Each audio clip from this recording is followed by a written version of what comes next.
rocket punch party.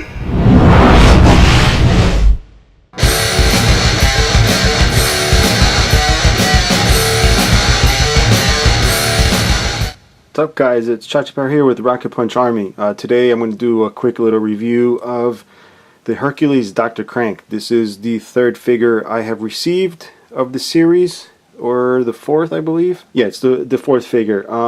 As of this video, I have returned Heavy Labor and Structor to get new ones without stripped ratchets. And of course, I know the new ratchets will strip, but what I'm going to do is I'm going to take them out till there's a fix, so I don't strip them. And I know it doesn't make any sense, because whether they're stripped or not, I won't have ratchets, but I just want my figures not messed up. So here is Dr. Crank. So far, no problems with this release. I did take out the ratchets just in case they do strip, but the ratchets have nothing to do with the playability or transformation. They're just strictly there for enjoyment or to hold the figure up. But without them, the figures have been holding up pretty well. Let's start with the box. One thing I've never really concentrated on with these is the box art, and the box art actually is really nice. I really think that drawing there of Dr. Crank is really nice. It doesn't have that much of a third-party look to it. It actually is a nice drawing. Whoever the artist is, very nice job. The back shows off Dr. Crank in his alternate and robot mode. And the section of Hercules here that he forms, which is the chest and head. Okay, so enough of the box. I'm going to show you the actual figure now. Normally I start off in robot mode and show you the transformation and go back to robot mode, but I'm going to keep this quick, guys. Here is his alternate mode, which is a nice vehicle, and I just did a little quick video of how to make this crankable using this wheel here and this purple piece as the crank itself. So check that out. But here is the vehicle mode, like I said, and it's very nice. I think it's actually really nice with the robot bits down here. Very obvious, but I don't know. This probably has to be my favorite so far, and I really don't know why, but it is. Now, if you want to extend this up, you might want to do it with it off the vehicle, so you don't put a lot of stress on this bottom here. So you would put it where you want it, and then just place it back on the vehicle like so. And you know I'm a fan of pistons, so that's definitely a cool thing, because these slide in and out. Got these little guns back here. Now this doesn't crank down or anything, or drop down on any type of chain or whatever, unless you do that little weird mod I did in the little video I did of this. But overall, very nice. Again, the same great green and purple plastic is used. The gray plastic, since it's been stripping, I'm not a big fan of, but the aside from the ratcheting parts that do strip on some of the figures, the plastic is very nice. The gray works for what it is on these points. I'm just a little worried. These look like connection points. I'm just a little worried that you know, combining and uncombining Hercules will cause these to wear and cause problems in the future. But for now, we won't know until everything comes in. So what I'm going to do is show you guys how to transform this guy, and it's actually pretty neat. I like to start by removing this. And again, guys, I don't do stuff by the book. Usually I hate reading instructions. I usually try and figure it out myself. So this is how I'm going to do it. Okay, you got the vehicle mode here, and you can almost see that there is a robot already. So you simply just unfold this here, like so. And you'll notice the knees, there's nowhere for the knees to go when you unfold this. And check this out. Look how awesome this feature is right here. You just push down, it slides on these indentations on the side here. It's a really cool way to design that. You just push on it, not even a lot of force, and the knees form just like that. And you'll see how that slides back in. Very nice. You can tell that's where the CAD design paid off. Alright, bring this back out.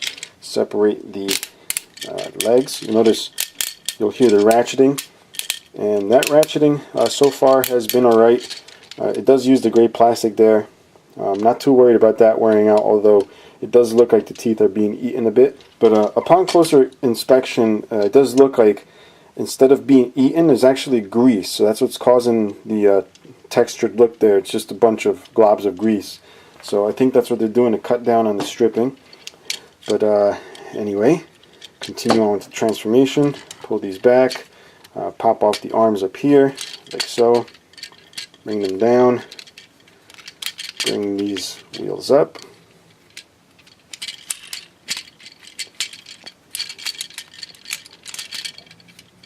And the transformation is actually pretty cool. I like the transformation on these guys. It's nothing, crazy. It's just really fun. So basically that's him there. And then all you got to do is just attach this to either his back right here, just like that, or you can pop it on the side of his head. Might want to rotate this, get a little bit better fit. Oops, a little bit more. Pop it here, and then you can hold it like that, just like he does in the box. Oh, and can't forget the feet, which are a little bit hard to take out back here, but I will do my best. Ouch, that hurt. Okay, and the ratchets I was talking about that I took out because I don't want to strip them is for the movement front and back, but you'll see it does hold itself with friction, and the figure has not fallen over on me yet, even with this heavy protrusion out front. And one thing I did forget to show you during the alternate mode was the way this extends out front. So it actually extends pretty far. The crane actually extends a lot farther than you would think. And even then he could probably still stand without needing the ratchets. So not too concerned about that. He's also got the obligatory purple and red guns. I guess the next part I can show you is how he turns into the component for Hercules. So to form that part of Hercules, you're basically going to be in vehicle mode, and this part just opens up like so, folds in half here. You bring this gray piece over this way to hold the two pieces together, and right back here conveniently is the head for Hercules, which you have to just swing around, bring down, and the bottom of his chin here, or actually his neck, tabs right into that to keep it there. Sometimes it does pop up like it's doing now. Alright, there. See, pops out. Maybe a little nail polish will take care of that. Then you want to rotate this to be to the farthest side in, so you can fit right there, and you'll see that's the top of Hercules there. So he's just missing arms, a torso, legs, and this guy's going to be actually really big. Now while filming this, I was curious as to why the head kept popping off. You'll notice now it doesn't pop off. If that's happening to you guys, you can almost see remnants of it here. That little piece, if that little flash is there, it doesn't let this roll over easily. There's not much clearance in between here and the gray part, so with an X-Acto knife, just shave it down like I did, and it should just lock into place and not give you any problems. Hey, if you were wondering why the hell I had this facing forward, I don't know, guys. I'm a bit tired, but it actually goes this way, which is probably why it looked a little strange to me as I did the review. But there you go. It's supposed to be like this, guys, okay? And that's going to be it, guys. Nice and quick. So stay tuned for the written review on Collection EX coming soon. I'll probably do a small video there, but just the transformation. Nothing crazy. So if you have any questions or comments, leave them below. Bye-bye.